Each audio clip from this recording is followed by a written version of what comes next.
GDP and welfare of a country. Okay. The ultimate objective of economic policy is to promote the welfare of the people. And what is the welfare? Welfare is satisfaction or a state of well-being. It is a satisfaction. Welfare means it is a satisfaction.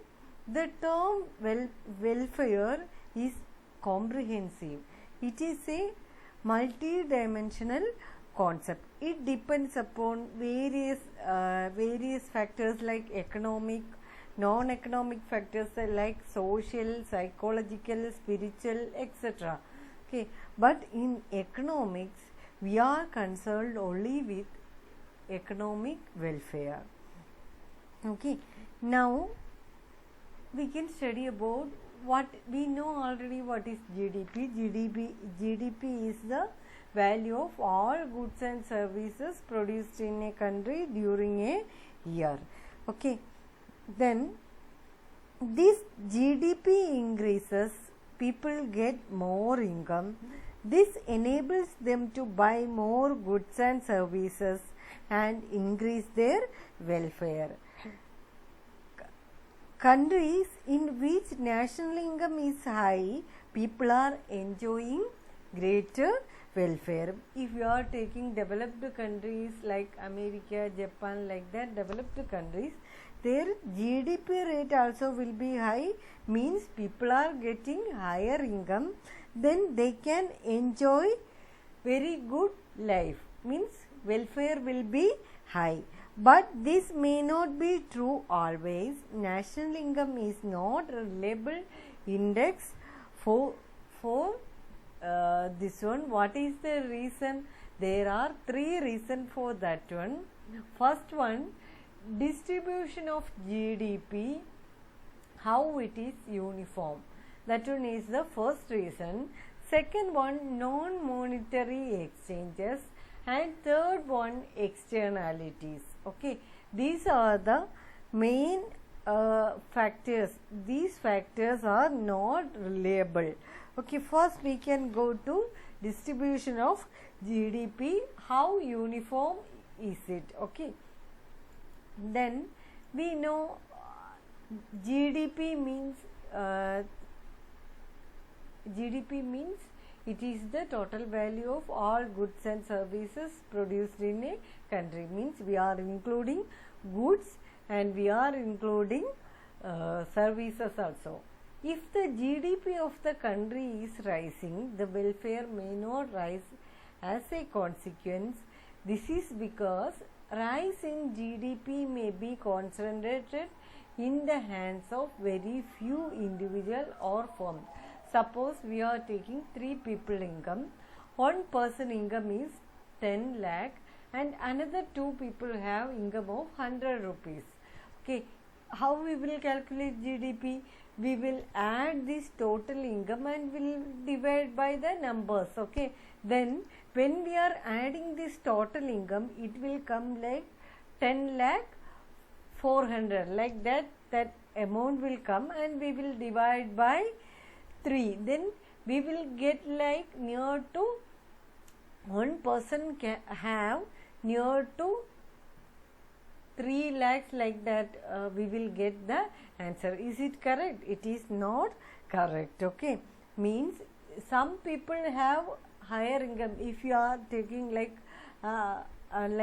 some means we know a lot of people who have lot of money. Okay, if we are taking their income and if we are taking ordinary people income, then it will be entirely different. Okay, then when we are calculating this income, what is the problem? An increase in means increased GDP may have increased the income of small minority. Means suppose 10 people have more income or their income is above 10 lakh, then it will show it as everyone have higher income. Okay, it is even possible that a minority may have become richer while the majority becomes poorer. Okay, suppose one person only have income, all other people have very less income, means that that person also will become poor as per GDP. Therefore, the national income, this through the GDP calculating national income is a not good index. Okay, then that is the problem. We cannot calculate the income properly. That is the main problem. Okay, second one, non-monetary exchange. Means we know many there are many activities in economy which are not evaluated in money terms. Okay, like services of housewife. Your mother is working in your house, like kitchen work, lot of things doing. That one we are not calculating in money base. Then like NGOs, charitable institution, these are not accounting in national income. Okay, then what is the problem? National income cannot be clear indicator of well-being. A large part of total transaction in underdeveloped countries consist non-monetized transaction. Under such circumstance, the national income will be understood in such countries. Okay, then we know like barter exchange system also is there. Okay, in that system also we cannot calculate this GDP. Then underdeveloped countries, it is very difficult to calculate GDP. Okay, GDP calculated in the standard manner may not give a clear indication of the productive activity and well-being of a country. Okay, then next one is externalities. Externality refers to the benefits of a firm or an individual causes to another for which they are not paid. Externality do not have any market in which they can be bought and sold. Then externalities are there. Externalities means unintentional consequence of an economic action of a person or a firm that accrues to another person or a firm. Means one person started a company, that one badly affecting another person, that one is externality. Okay, then these consequences may be good or bad. Suppose one person started one company, there are lot of people getting employment opportunity, that good consequence. And if the person not getting suppose one person started their company, because of that one water pollution coming, that one is the bad effect. Okay, then the construction of a road, it is a positive externality. Okay, heavy traffic, that one is the negative externality. Or pollution, that one is negative externality. Okay, then positive externalities are there, negative externalities are there. Then one person started a chemical factory, then lot of people getting employment opportunity, this is a positive externality. However, we know if it is a chemical factory, what will happen? Pollution will happen. Pollution is harmful for environment, then that one is a negative externality. Considering all these points, we may conclude that GDP is not a barometer of economic welfare or the total welfare of a nation. It is only a rough indicator. In spite of these limitations, national income occupies a significant place in the formulation of economic policy. We know depends on national income only economists are formulating these policies. Okay, then in economics, this externalities or this GDPs have a big role. More than externality, we are giving importance for national income and GDP.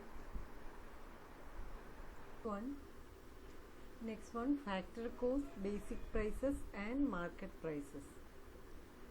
We know in India, measure of national income has been the GDP at factor cost. Okay, the Central Statistical Organization or Office of the Government of India has been reporting the GDP at factor cost and at market price. Then we can study what is factor cost and market price. In 2015, CSO replies GDP at factor cost with GVA at basic price and GDP at market price, which now is called only GDP. Okay, then what is factor cost? Okay, the distinction between factor cost, basic price and market price is based on the distinction between production tax and net product taxes. We know for every product we need to give taxes, and some products we are getting subsidies also.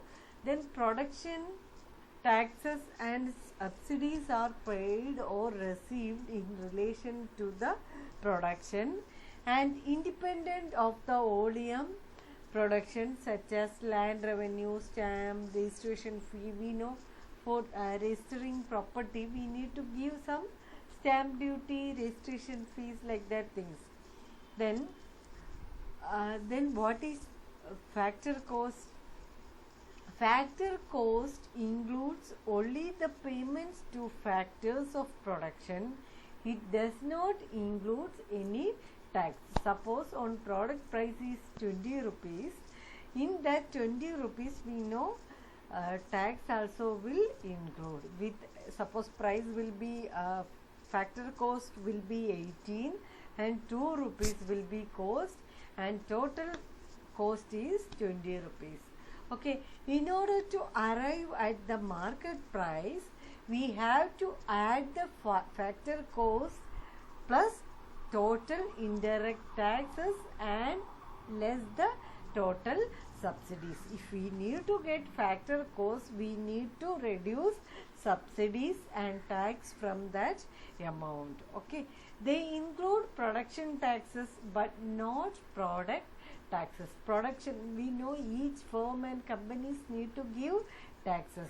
Okay, then production taxes also we can reduce but not product taxes. Therefore, in order to arrive at market price, we have to add the product taxes. Means production tax is different and product tax is different. Means for a production, company need to give some amount as tax. That one we will include in cost. Okay, then without that one, that price is the factor cost. Okay, then you are calculating GDP at basic price. Here you can see gross value added at factor cost plus net production taxes equal to GVA, gross value added at basic prices. Okay, GVA at basic prices plus net product taxes equal to GVA at market prices. Okay, here in this chapter we studied about the national income accounting, or how we can measure the national income. There are three methods to find out national income: product method or value added method, national income method, and expenditure method. These are the main methods to find out the national income. Then we studied about some macroeconomic identities like GDP, GNP, NNP at factor cost, personal income, personal disposable income. These things we studied. Then we studied about GDP deflator and consumer price index and wholesale price index, and then we studied about welfare of the country, how we can calculate welfare of the country. Okay, Then we can go to next lesson. In this chapter, these methods are important.